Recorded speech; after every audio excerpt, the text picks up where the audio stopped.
significativos aportes que desde el pensamiento crítico latinoamericano se han hecho a la teoría y a la práctica del desarrollo.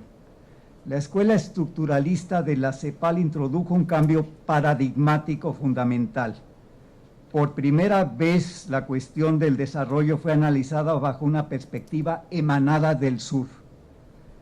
Este giro, este viraje paradigmático no significa la negación del norte, sino más bien la negación de la negación en términos dialécticos, es decir, analizar la problemática del desarrollo desde una óptica, desde un prisma integral e incluyente que busca no solo desentrañar las relaciones de desarrollo desigual prevalecientes en el horizonte norte, sur o centro-periferia, sino encontrar mecanismos que permitan contrarrestarlas y sobre todo trascenderlas.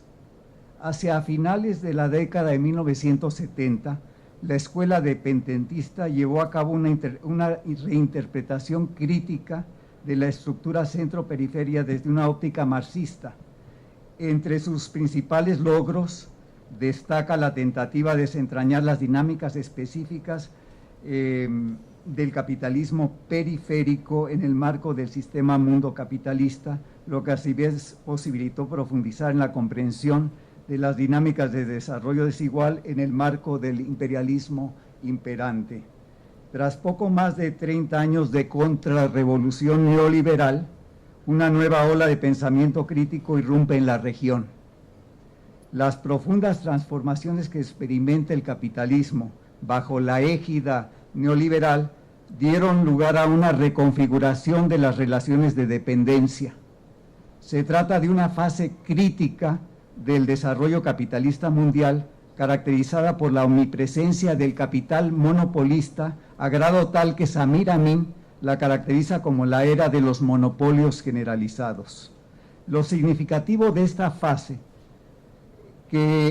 es que en ella toma lugar una profunda reestructuración de la gran corporación multinacional o del capital monopolista, el cual penetra en prácticamente todos los poros del sistema, acentuando y profundizando a grados extremos sus contradicciones. Ello se traduce en una reconfiguración de la división internacional del trabajo y en la aparición de nuevas y extremas formas de intercambio desigual entre el centro y la periferia del sistema. La dinámica de creciente internacionalización de las finanzas, la producción, el comercio y los servicios que distingue al capitalismo neoliberal ha venido acompañada de una progresiva fragmentación de la geografía mundial y un desbordante crecimiento de las desigualdades sociales a niveles hasta hace poco inimaginables, acompañada de un saqueo, despojo y destrucción de los recursos naturales del planeta. Como corolario, el mundo entero y con particular virulencia en nuestro país atraviesa por una profunda crisis multidimensional, financiera, económica, social, cultural y ecológica, que no solo ha puesto en jaque al sistema capitalista, sino que al poner en predicamento las bases materiales de la vida, el trabajo y la naturaleza, ha adquirido dimensiones civilizatorias o epocales. Nuestro país no es ajeno, por supuesto, a esta problemática. Por el contrario, ha sido severamente sacudido e incluso devastado por la marea neoliberal. El aparato productivo nacional fue desmantelado y desarticulado. La economía se maquilizó y las asimetrías con Estados Unidos, lejos de reducirse, se incrementaron y profundizaron. El despojo del territorio y de nuestras riquezas naturales y culturales se extendió a prácticamente todo el territorio nacional. México se erigió en el principal país de migrantes y corredor de tránsito del mundo y se desencadenaron dinámicas de precarización, exclusión, discriminación, despojo y exclusión social. La violencia sistémica, estatal y del crimen organizado se expandió a lo largo y ancho del territorio nacional. Como saldo, nuestro país se convirtió en un enclave exportador de fuerza de trabajo, indirectamente a través de la maquila y directamente a través de la migración laboral, y en un territorio de saqueo de recursos naturales, criminalidad y muerte. Ante este ominoso escenario, la necesidad de un cambio radical, de una profunda transformación del país, resulta imperiosa e impostergable, aunque por supuesto no está a la vuelta de la esquina. Por largo tiempo, el pensamiento crítico latinoamericano concibió al Estado como el agente privilegiado para impulsar el desarrollo. La conquista del poder estatal era vista como un paso necesario para promover desde ahí procesos de desarrollo y transformación social. Sin embargo, desde finales del siglo XX, pero sobre todo a principios o lo que va del siglo XXI, esta visión ha cambiado significativamente, tanto por el fracaso de los gobiernos progresistas en el Cono Sur, como por las enseñanzas que emanan, y esto me parece muy importante, de la teoría y la práctica de los movimientos sociales en la región. En este sentido, el nuevo escenario que da cuerpo o que puede dar cuerpo a una cuarta transformación no puede ni debe constreñirse a un simple modelo abstracto de transformación social, sino que debe recuperar críticamente, en diálogo, y esto quiero enfatizarlo, en diálogo con lo más granado del conocimiento científico, con algunos valores y conocimientos emanados de nuestros pueblos originarios, tales como la solidaridad social, la armonía con la naturaleza, la posibilidad de nuevos modos o sistemas comunitarios de producción y consumo, la democracia directa o participativa, la recuperación y conservación de los bienes comunes y la construcción de un nuevo mundo no homogeneizante ni hegemónico. La educación superior, las humanidades, la ciencia, la tecnología y la innovación están llamadas a desempeñar un papel fundamental y estratégico en esta perspectiva. No podemos ignorar o soslayar los estragos derivados de poco más de 3 décadas de políticas neoliberales de corte mercantilista, privatizador y excluyente que se implementaron en nuestro mal llamado sistema de educación superior. Entre otras cosas, México ostenta una tasa bruta de cobertura en materia de educación superior que se ubica a 11 puntos porcentuales de la media para América Latina. El gasto promedio por alumno es sumamente desigual y equivale en términos generales, en términos gruesos, al gasto para mantener a un preso. Y 9 universidades públicas estatales atraviesan por una crisis de insolvencia financiera que las tiene al borde del colapso, a lo que podríamos agregar muchos etcéteras y etcéteras. Sin embargo, el problema y desafíos que enfrenta actualmente la educación superior del país no son exclusivamente de naturaleza financiera, sino que en un sentido mucho más profundo nos plantean la necesidad de emprender una reestructuración radical de nuestras instituciones públicas de educación superior con miras a trascender las estructuras académicas y administrativas tradicionalistas imperantes para convertirlas en instancias de generación de conocimiento, formación de científicos, humanistas, intelectuales y tecnólogos con fuerte compromiso social y ambiental, incrementar significativamente la cobertura con calidad, inclusión y equidad, transitar hacia un nuevo modelo educativo basado en el pensamiento crítico como método de aprendizaje, construcción de conocimientos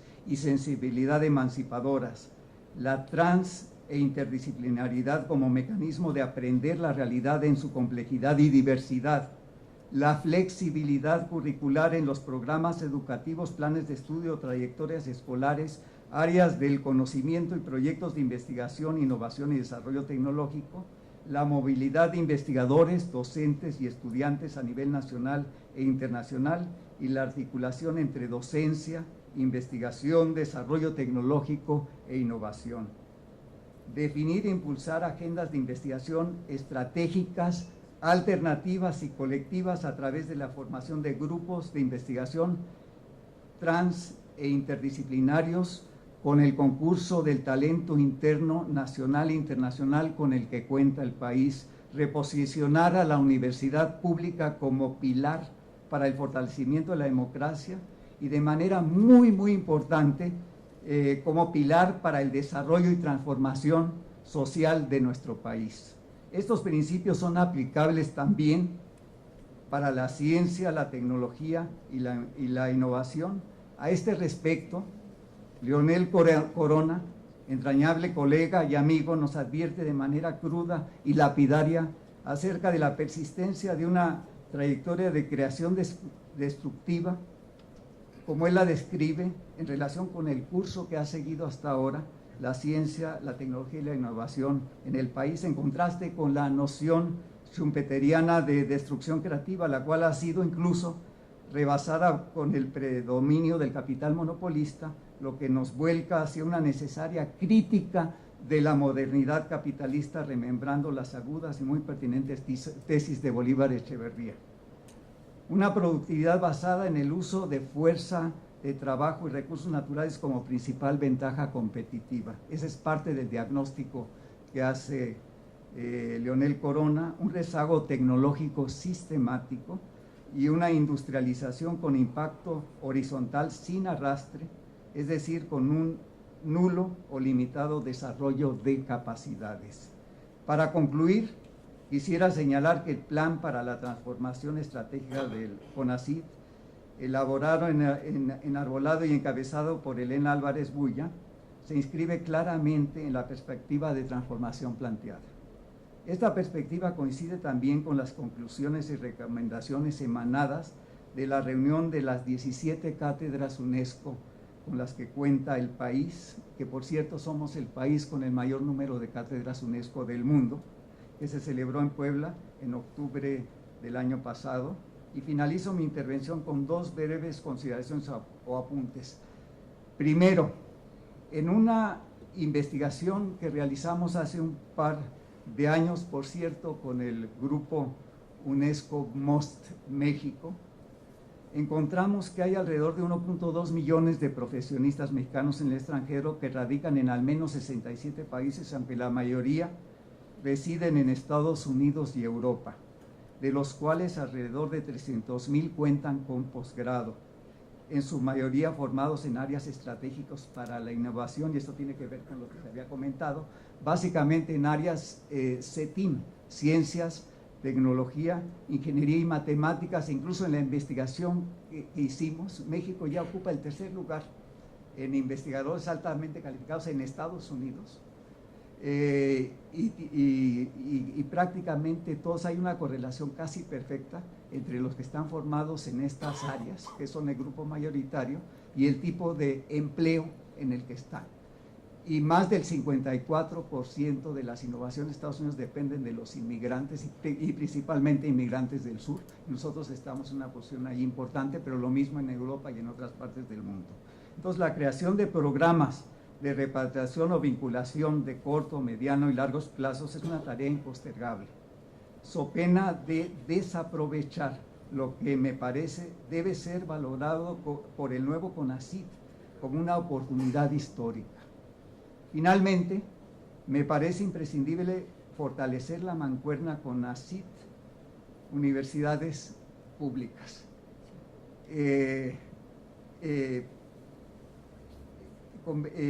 La idea, y en esta perspectiva, convertir a las universidades y centros de investigación públicos en agentes estratégicos de desarrollo y transformación social resulta vital para lo que a final de cuentas todas y todos queremos: contribuir a transformar a México con innovación. Muchas gracias.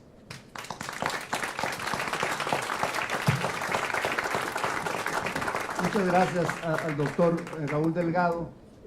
Y a continuación sigue el doctor Mauricio Merino. Les recuerdo que el diálogo se va a iniciar al terminar el cuarto ponente. Adelante, doctor, por favor. Muchas gracias.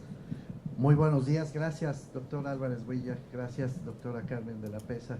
Gracias a CONACYT por la oportunidad de venir a soñar juntos, porque creo que a eso nos invitan, a estos foros, a plantear, vaya privilegio, ¿no? Algunos de nosotros podemos usar el micrófono para soñar en voz alta, junto con tantos colegas respetadísimos. Y a esto se suma el honor de compartir la mesa con gente tan entrañable y tan brillante como la que está hoy, esta mañana.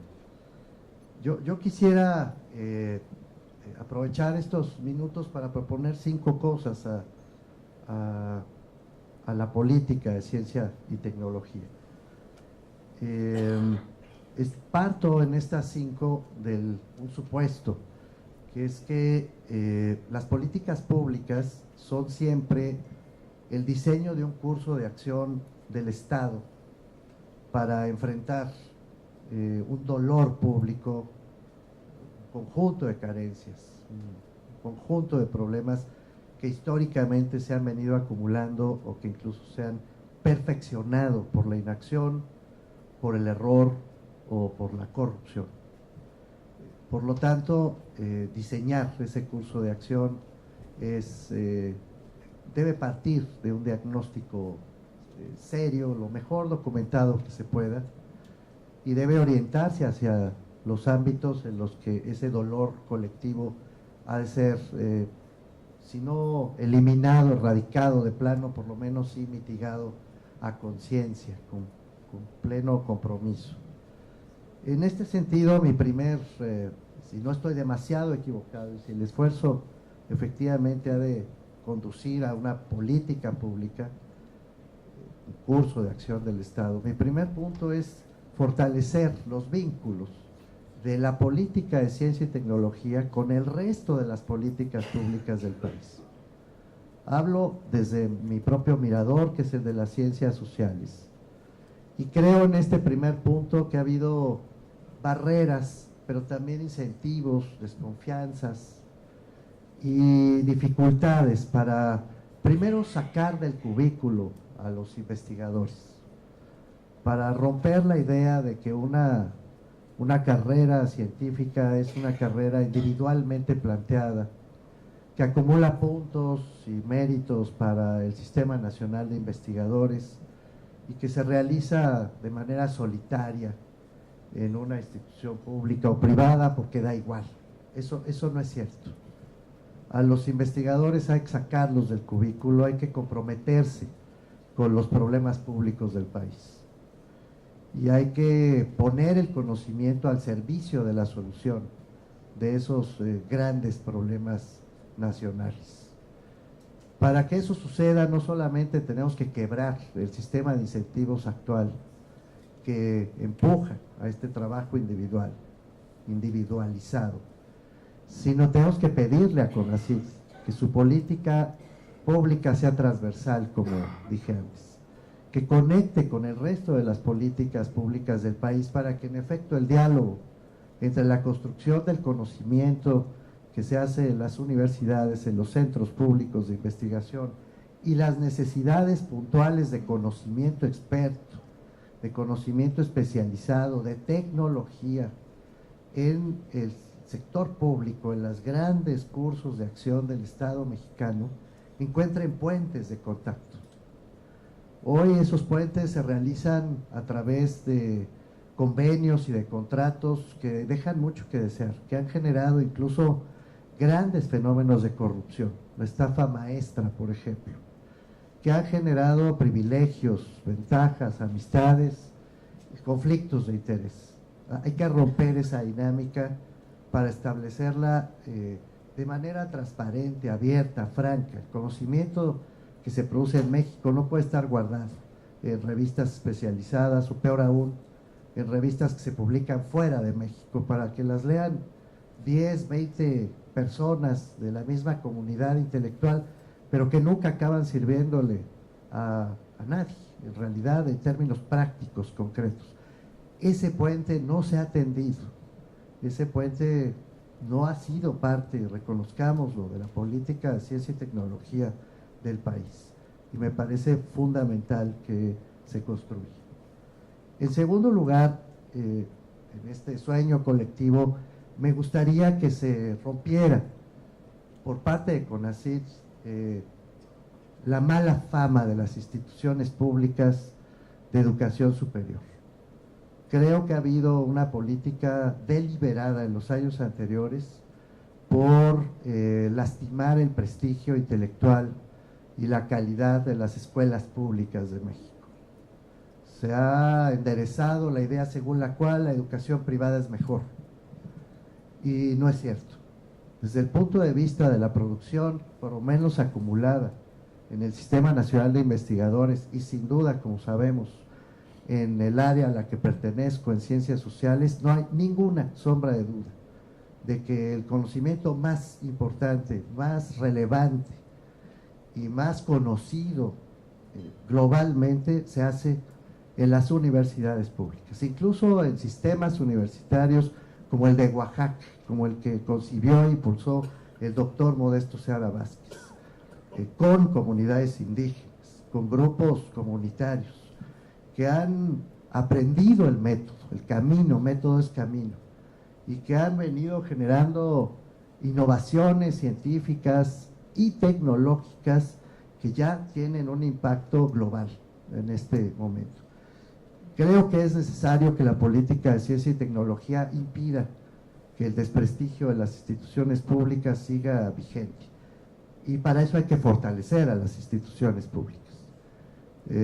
Entiendo la política de austeridad del gobierno de México y la comparto, pero una cosa es la austeridad y otra cosa es abandonar la construcción de conocimiento científico, otra cosa es abandonar la necesidad de producir tecnología en nuestras propias casas para ponerla, como dije al principio, a disposición del desarrollo nacional, pero no en abstracto, sino desarrollo entendido como el combate directo a los grandes problemas públicos del país. No, insisto, espero que no se confunda la idea de la austeridad y de la necesaria actitud republicana, que a la que todos aplaudimos, todos con algo de sensatez aplaudimos, con la idea de dejar en la inanición a las instituciones públicas del país, porque eso es exactamente lo que ha favorecido esta falsa idea de que el conocimiento pagado por transnacionales, por grandes capitales extranjeros, es mejor que el que hacemos nosotros. Eso no es cierto. 3. Yo invitaría a CONACYT a fortalecer el trabajo colectivo. Ya se dijo antes, de manera muy brillante por la doctora Caballero, por el doctor Delgado. No es cierto que el conocimiento se haga de manera individual. Las redes, los programas de investigación, la interdisciplinaridad es cada vez más necesaria. En el mundo de nuestros días, el conocimiento debe ser muy autocontenido, muy modesto. No hay científico que maneje todos los métodos, no es cierto. No hay científico que conozca toda la información, no es cierto. No hay científico que pueda producir encerrado en sí mismo una gran innovación para el mundo, no es cierto. Este es un trabajo acumulado de conocimientos y es un trabajo que se pone a disposición de otros colegas para construir respuestas nuevas colectivamente y desde distintas miradas. El caudal de información que hoy existe en el mundo nos rebasa a todos. Si no potenciamos desde la política de ciencia y tecnología el trabajo colectivo, interdisciplinario e interinstitucional, que fue la palabra, por institucional, quiero decir que nos pongamos de acuerdo entre distintas instituciones, que pongamos al centro problemas públicos y pongamos el conocimiento acumulado en las distintas instancias de producción del conocimiento científico y de tecnología al servicio de la solución de esos problemas públicos. Solitos no vamos a tener éxito. En cuarto lugar, a todas luces es necesario que desde CONACYT se consolide el trabajo autónomo, ya lo dijo la doctora de la Pesa, y el trabajo en libertad. Esto es un principio elemental, no hay, creo, lugar a discutir. Se trastorna, sin embargo, cuando ante la ausencia de incentivos y de recursos, la autonomía y la libertad del pensamiento acaban buscando dinero entre quien puede darlo. Dinero en empresas, dinero en el propio gobierno, dinero en quien lo da, porque las instituciones públicas no pueden ofrecer incentivos para la investigación propia o no los suficientes. Entonces los investigadores salimos a buscar dinero. Si ese dinero se condiciona al resultado, como suele suceder con muchísima frecuencia, es decir, se dicta de antemano qué resultado debe tener una investigación, se acabó el conocimiento, se corrompió. Es necesario, por lo tanto, que no solo sea un principio abstracto, retórico, que la investigación sea autónoma y libre, no, hay que liberarla y hay que volverla autónoma, liberarla de estas trampas financieras en las que hoy lamentablemente está muy corrompida, muy atrapada. Por último, y termino ya, sería muy deseable que el curso de acción que el Estado mexicano seguirá bajo su conducción haya una fuerte énfasis, también se dijo antes, en el trabajo global. Se ha despertado este debate sobre la idea de la soberanía científica. No, yo estoy de acuerdo, completamente de acuerdo en que el conocimiento debe estar al servicio de la solución de los problemas públicos del país. Para eso es el conocimiento que se impulsa desde el Consejo Nacional de Ciencia y Tecnología, pero eso incluye la necesidad de saber qué está pasando en el resto del mundo.